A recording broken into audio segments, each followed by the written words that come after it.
US president Donald ട്രംപിന്റെ Gaza പ്ലാനിന് പകരം പദ്ധതി തയ്യാറാക്കാൻ അറബ് രാജ്യങ്ങളുടെ നീക്കം. ഈ മാസം 27-ന് റിയാദിൽ നടക്കുന്ന അറബ് ലീഗ് ഉച്ചകോടി ഇതിന്റെ പ്രാഥമിക കരട് തയ്യാറാക്കും. ഈജിപ്തും ജോർദാനും UAEയും ഇതിൽ പങ്കെടുക്കും.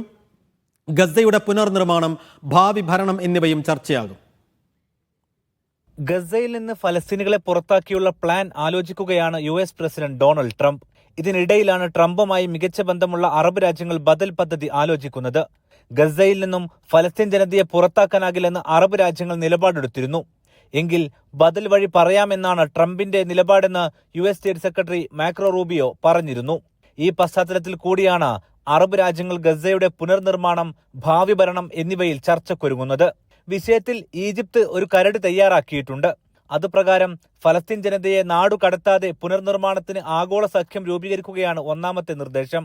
ഹമാസിന്റെ ഇടപെടലില്ലാത്ത ഗസ ഭരണത്തിന് ദേശീയ ഫലസ്തീൻ കമ്മിറ്റി എന്ന നിർദ്ദേശമാണ് രണ്ടാമത്തേത്. ഇതാകും ഗസ വിഷയത്തിലെ ഏറ്റവും വലിയ ചർച്ചാ വിഷയം.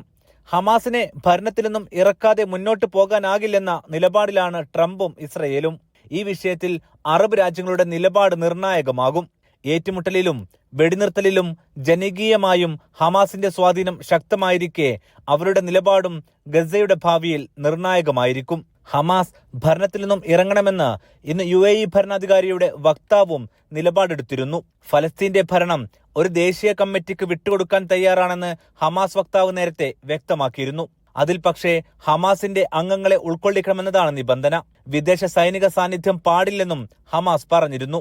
ഈ സാഹചര്യങ്ങളെല്ലാം അറബ് ഉച്ചകോടിയിൽ ചർച്ചയാകുമോ എന്നതും നിർണായകമായിരിക്കും. Aftab Rahman, media 1, Riyadh.